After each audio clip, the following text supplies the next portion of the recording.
ये सब एक नाटकबाजी है और कुछ नहीं है। सभी तो वही है, खाली नाम का ये सब नाटकबाजी है। सर सवाल देखिए, खड़ा हो रहा नीट है। छात्रा के हत्या में जो कुछ नेता या विपक्ष के लोग राजनीतिक रोटी सेकने का काम कर रहे हैं, इनसे बाज आएं। इस तरह की घटना में राजनीतिक रोटी नहीं सेकें। बिहार सरकार ने एसआईटी का गठन किया है। जो भी दोषी होगा उस अपराधी को कानून के राज में ढूंढ कर निकाल कर उसको सजा दिया जाएगा। बिहार में नीट छात्रा की मौत का मामला लगातार गहराता जा रहा है। एक तरफ विपक्ष के कई बड़े नेता सरकार पर और पटना पुलिस पर हमला बोल रहे हैं, तो दूसरी तरफ एसआईटी का गठन किया गया।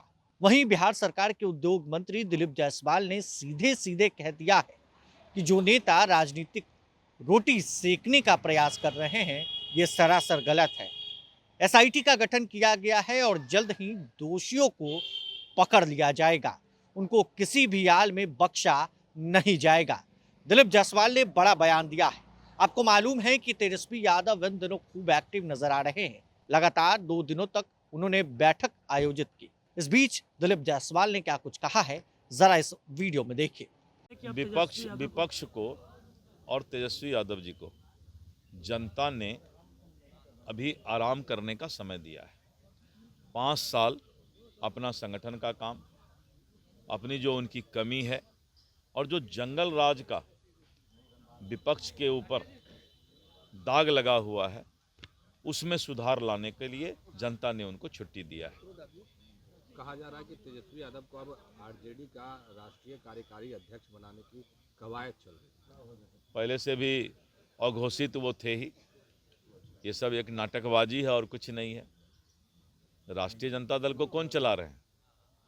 उससे अलग अलग जो है कार्यकारी अध्यक्ष की जरूरत, सभी तो वही है, खाली नाम का ये सब नाटकबाजी है। सर दूसरा सवाल है सर, नीट छात्रा की हत्या को लेकर सर सवाल देखिए, खड़ा हो रहा नीट है। छात्रा के हत्या में जो कुछ नेता या विपक्ष के लोग राजनीतिक रोटी सेकने का काम कर रहे हैं, इनसे बाज आएं।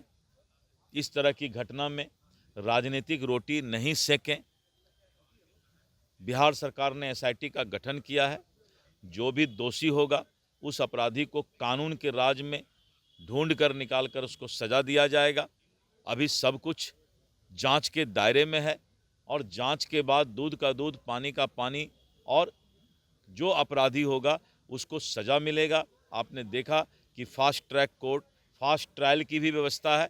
इसीलिए एसआईटी के जांच और रिपोर्ट जब आ जाता है तो अपराधी को सजा मिलेगा। और जो विपक्ष के नेता इस तरह का राजनीति करना चाहते हैं, वो सभी लोग ऐसे राजनीति को जो है इस तरह की परिस्थिति में रोटी सेकने का काम नहीं करें। सर बंगाल चुनाव को लेकर सर पीएम मोदी ने हुंकार भर दिया। सर प्रधानमंत्री श्री नरेंद्र मोदी जी कल बंगाल में मालदह में जनसभा को संबोधित किए और बहुत बड़ा सौगात भी उन्होंने दिया।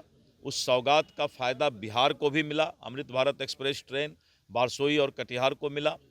प्रधानमंत्री श्री नरेंद्र मोदी जी मालदह जाने के क्रम में बिहार के पूर्णिया एयरपोर्ट पर उतरे थे। मैं वहां पर बिहार के प्रोटोकॉल मिनिस्टर के रूप में था और उन्होंने बिहार का हालचाल लिया और उन्होंने कहा बिहार को बहुत आगे बढ़ाना है, काफ़ी मेहनत करना है, जनता ने मैंडेट दिया है, हम उस पर खरा उतरेंगे। और बंगाल में जिस तरह से डेमोग्राफी बदलता जा रहा है, बिहार के भी सीमावर्ती क्षेत्र में डेमोग्राफी बदल रहा है, घुसपैठ की संख्या बढ़ते जा रही है। आसाम, बंगाल और बिहार का जो सीमावर्ती क्षेत्र है, भारतीय जनता पार्टी और एनडीए इस बात की चिंता कर रही है कि घुसपैठ हमारे देश में आकर हमारे देश के नागरिकों का हिस्सा जो बांटने का और खाने का काम करते हैं, ये देश इस बात को सहन नहीं करेगा। तो आपने देखा बिहार सरकार के उद्योग मंत्री दिलीप जायसवाल को नीट छात्रा मौत मामले में उन्होंने सीधे तौर पर कह दिया है कि चाहे वो कोई भी हो, उन्हें सलाखों के पीछे किया जाएगा। एसआईटी का गठन किया गया, जिसकी जानकारी बिहार के उप मुख्यमंत्री सम्राट चौधरी ने अपने सोशल मीडिया हैंडल से दी। पटना पुलिस पर सवाल खड़े हो रहे हैं, कार्यशैली पर सवाल खड़े हो रहे हैं, मगर इन सब के बीच मंत्री दिलीप जायसवाल ने सीधे सीधे कह दिया है कि आश्वस्त रहे, कार्रवाई जरूर होगी। बने रहे प्रभात खबर डिजिटल के साथ। आपका बहुत बहुत शुक्रिया। प्रभातखबर.com, विश्वास वही, रफ्तार नहीं।